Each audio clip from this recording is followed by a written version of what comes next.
ಮುಖ್ಯಮಂತ್ರಿಗಳಿಗೆ ನಾನು ಮತ್ತು ಪ್ರಸಾದ್ ಭಾಯಿ ಕೂಡ ಮಾತಾಡಿದ್ವಿ. ಅವರು ಮೊದಲೇ ಮಗುವ ತಂದೆ ತಾಯಿಗೆ ಸಾಂತ್ವನ ಹೇಳಿ ಆ ಘಟನೆ ಕೂಡ ಖಂಡಿಸಿಬಿಟ್ರು. ಮತ್ತೆ ನಾವು ಹೇಳಿದ್ರು ಅವ್ರ ಪರವಾಗಿ ನೀವು ಅನೌನ್ಸ್ ಮಾಡಿ, ನೀವು ಮತ್ತು ಪ್ರಸಾದ್ ಭಾಯಿ ಅವರು ಕೂಡ ಅನೌನ್ಸ್ ಮಾಡಿ ಸರ್ಕಾರದಿಂದ 10 ಲಕ್ಷ ರೂಪಾಯಿ ಏನು ಪರಿಹಾರವನ್ನು ಅವ್ರಿಗೆ ಕೊಡುವಂತಹ ಘೋಷಣೆ ಮಾಡಿ ಅಂತ ಈಗಾಗಲೇ ಮುಖ್ಯಮಂತ್ರಿ ಹೇಳಿದ್ದಾರೆ. ಅದ್ರ ಪರವಾಗಿ 10 ಲಕ್ಷ ರೂಪಾಯಿ ಪರಿಹಾರವನ್ನು ಕೊಡ್ತಾ ಇದ್ದೀವಿ.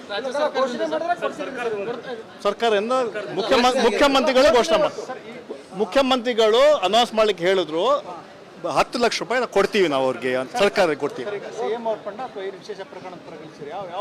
ಅಲ್ಲಲ್ಲ, ಅದು ಬಿಡಿ, ಅದು CM ಆಗಲಿ ನೀವು ಅನೌನ್ಸ್ ಮಾಡಿ ಸರ್ಕಾರದಿಂದ 10 ಲಕ್ಷ ರೂಪಾಯಿ ಫ್ಯಾಮಿಲಿ ಮೆಂಬರ್ಸ್ ನಾವು ಕೊಡ್ತೀವಿ ಅಂತ ಈಗಾಗಲೇ ಅವರು ಇನ್ಫಾರ್ಮ್ ಮಾಡಿದ್ದಾರೆ. ಅದು ತಮ್ಮ ಮೂಲಕ ನಾವು ಮುಖ್ಯಮಂತ್ರಿಗಳ ಏನು ಹೇಳಿಕೆಗೆ ನಾವು ಇದನ್ನು ಹೇಳಿದ್ದೀವಿ.